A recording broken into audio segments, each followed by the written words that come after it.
Welcome to Paulstoolbox. Today we're going to recover some bar stools. And you can use this same method when you recover your chairs, bar stools, or any footstool, anything like that that has fabric on it. First thing you want to do is take your bar stool or your chair, set it upside down, and get a good look here. You can see usually there's a piece of plywood under the cushion, and your fabric wraps around that plywood. And then you screw the plywood down onto your chair.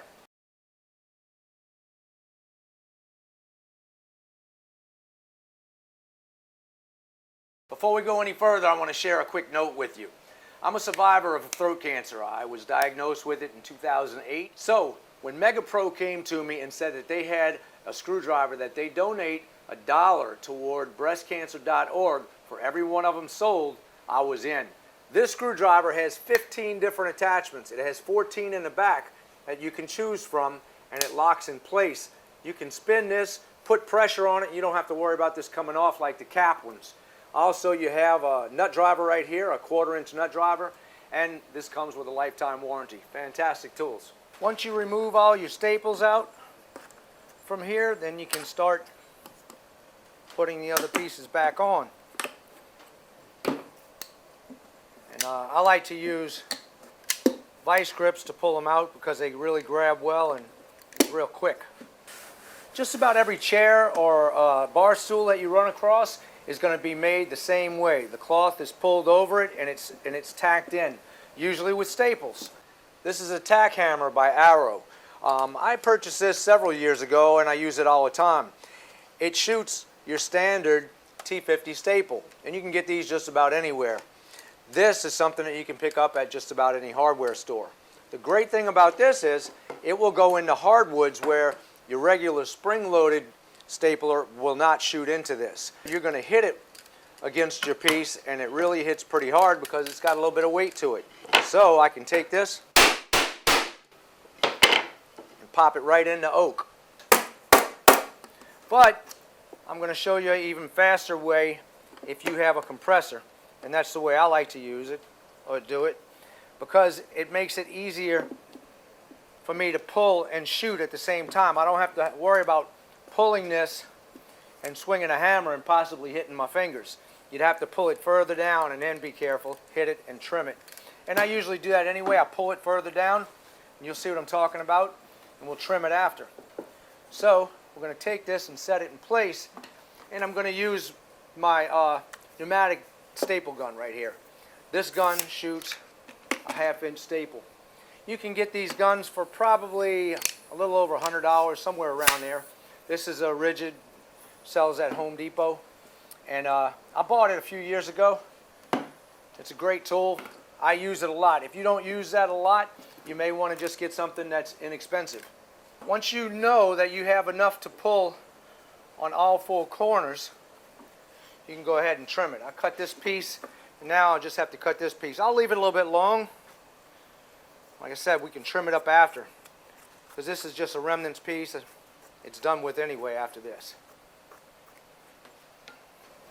There's a couple ways you can do this. You can have it and just put a little bit of tension on here and pull it around, and you may have a little bit more lines in here if you do it that way. Or you can pull it tight. I like to pull it tight and try to keep as many lines out of here or creases as I can. So we're going to take it. I have my nail gun ready. We're going to pull one end. I'm going to pull a short end first, right here. I'll start right there. What I'll do is pull it tight, pop a tack in there. Okay? Now, like I said, if you were using the slap hammer, or this hammer here, what you do is you pull it tight, keep your fingers away from it, and pop it like that. And you just have to really be careful. And if you don't hit it hard on there, it's not going to stick in real well. This is going to stick in well every time. That's why I really like them. But like I said, if you don't have a compressor and you don't have the need to get one, you don't need this kind of gun, and you don't have to worry about it. You can just work with that. So I'll walk it down, and I'll pull it tight all the way around. I'll try to keep the creases out of this as much as I can.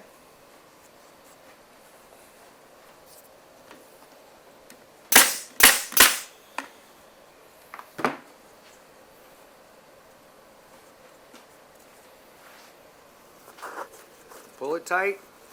Make sure you get over that lip right here. That's what I was a little concerned about, but I have enough. I can still do it. All right.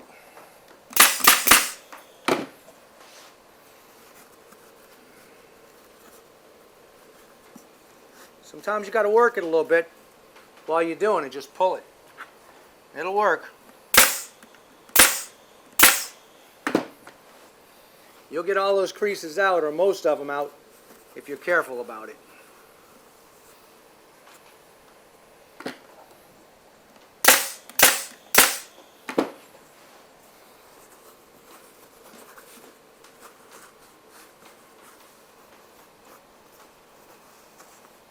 Looking good. Staying tight all the way around.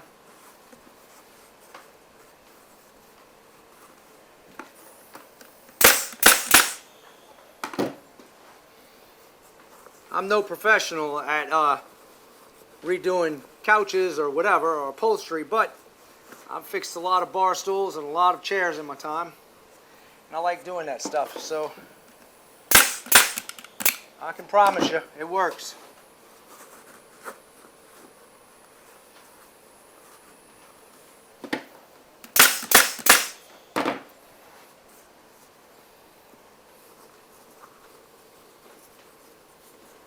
When you get close to that end, you might have a crease somewhere here. If you have to pull a staple back out to get that crease out, go ahead and do it.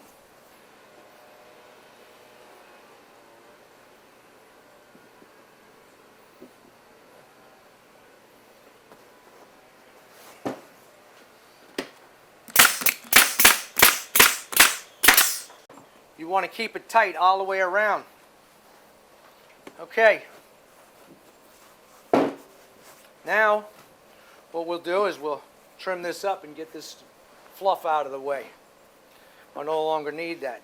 That's why I try to keep my staples close to the rim. I'll put some further out when I'm pulling on it, but I can tack one right here and then just remove that, rip it. So I'll put some close to the rim all the way around, and we'll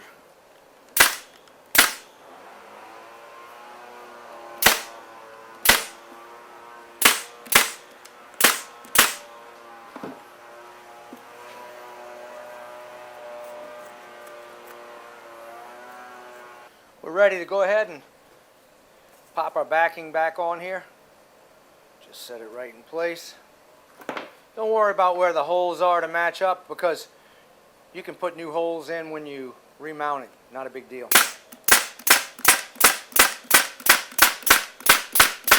What I like to do is see where my center is. Right here.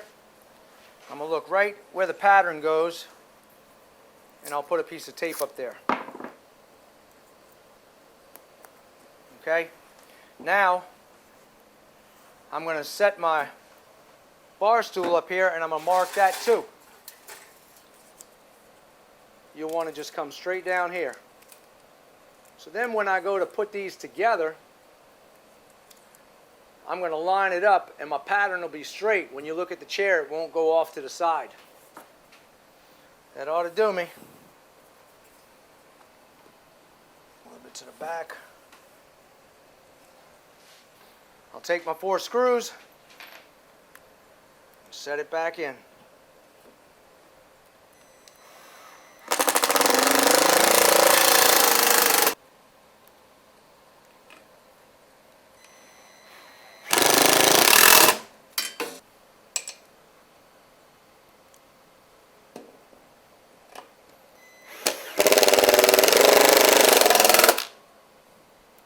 Don't drive those screws in too deep.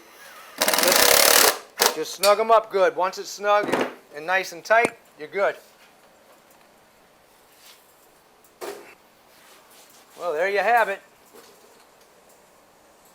If you have the right tools, you can do this in just minutes. It only took me a few minutes to do both chairs. Now they look like brand new chairs.